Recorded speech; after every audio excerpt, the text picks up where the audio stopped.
Legends channel में आप सभी का बहुत बहुत स्वागत है। हमारे आज के लेजेंड्स हैं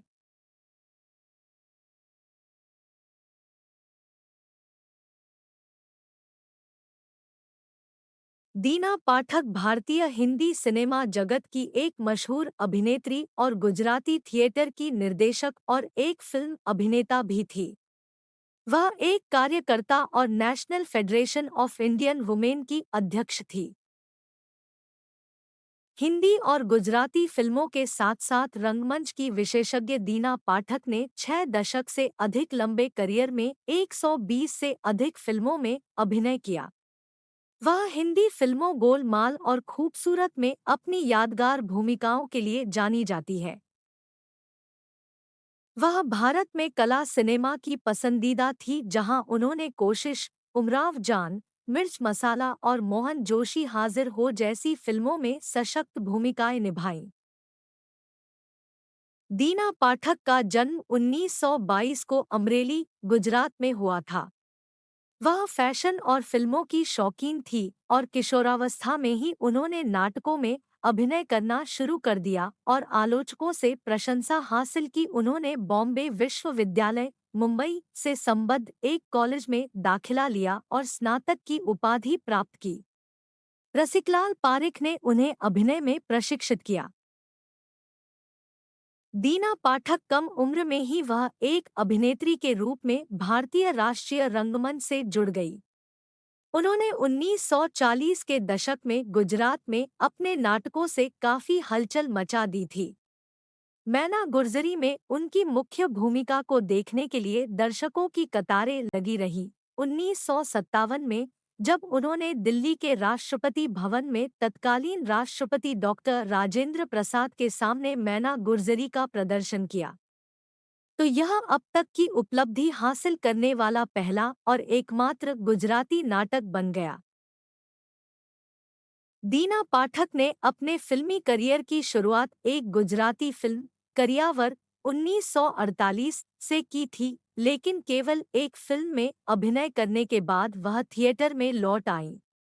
उन्होंने इंडियन पीपुल्स थिएटर एसोसिएशन और शांति बर्धन के बैले मंडली के नाटकों में खचाखच भरे दर्शकों के बीच खेलना जारी रखा। बाद में उन्होंने अहमदाबाद में नटमंडल नाम से अपना खुद का थिएटर ग्रुप बनाया। आज भी उन्हें आईपीटीए में एक दिग्गज कलाकार और थिएटर कार्यकर्ता के रूप में याद किया जाता है। 40 के दशक के मध्य में, अपनी शुरुआत के 2 दशक बाद, दीना पाठक ने बासु भट्टाचार्य की फिल्म उसकी कहानी 1966 से फिल्मों में वापसी की, जिसके लिए उन्होंने बंगाल जर्नलिस्ट एसोसिएशन अवार्ड जीता।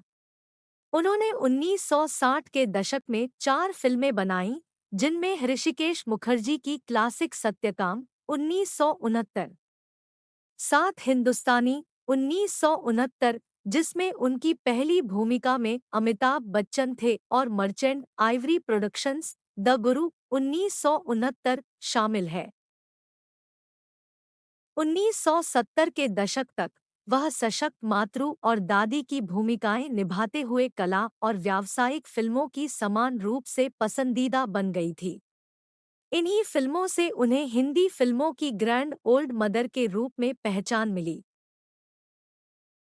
इस युग में जो फिल्में सामने आईं, वे हैं गुलजार की मौसम 1975, जिसके लिए उन्हें सर्वश्रेष्ठ सहायक अभिनेत्री के लिए फिल्मफेयर पुरस्कार के लिए पहला नामांकन मिला, किनारा 1977 और किताब 1977, और बासु चटर्जी की मधुर हास्य फिल्में चिच्चोर 1976, घरौंदा 1977 और एक कला सिनेमा क्लासिक श्याम बेनेगल की भूमिका 1977 में भी, जिसमें उन्हें अपने करियर के सर्वश्रेष्ठ प्रदर्शन में एक और अभिनय दिग्गज स्मिता पाटिल के साथ खड़ा देखा गया। 1979 की कॉमेडी क्लासिक ऋषिकेश मुखर्जी की गोलमाल, 1985 की फिल्म अनकही और ऋषिकेश मुखर्जी की खूबसूरत 1980 में एक कठोर अनुशासक मातृसत्ता के रूप में सर्वश्रेष्ठ सहायक अभिनेत्री के फिल्मफेयर पुरस्कार के लिए नामांकन हासिल किया। 1980 में उन्हें संगीत नाटक अकादमी पुरस्कार से भी सम्मानित किया गया। 80 के दशक के दौरान वह लोकप्रिय टीवी श्रृंखला मालगुडी डेज में भी दिखाई दी और एक बार फिर उन्होंने इजाजत 1987 में गुलजार के साथ काम किया। दीना पाठक के करियर का सर्वश्रेष्ठ प्रदर्शन एक और कॉमेडी में आया जब वह दीपा मेहता की बॉलीवुड हॉलीवुड 2002 में दिखाई दी, जिसके लिए उन्हें 23वें जिनी अवार्ड्स में सर्वश्रेष्ठ सहायक अभिनेत्री के लिए कैनेडियन स्क्रीन अवार्ड के लिए नामांकित किया गया था। दीना पाठक ने बलदेव पाठक से शादी की और उनकी 2 बेटियां थीं, प्रशंसित अभिनेत्री रत्ना पाठक और सुप्रिया पाठक। दीना पाठक ने अपनी आखिरी फिल्म पिंजर 2003 पूरी की, लेकिन इसकी रिलीज से पहले ही लंबी बीमारी के बाद दिल का दौरा पड़ने से उनकी मृत्यु हो गई। वीडियो देखने के लिए आपका बहुत बहुत धन्यवाद। लेजेंड्स चैनल पर आज की वीडियो आपको कैसी लगी हमें कमेंट में ज़रूर बताएं। साथ ही आने वाली वीडियो की नोटिफिकेशन पाने के लिए चैनल को सब्सक्राइब ज़रूर करें। धन्यवाद।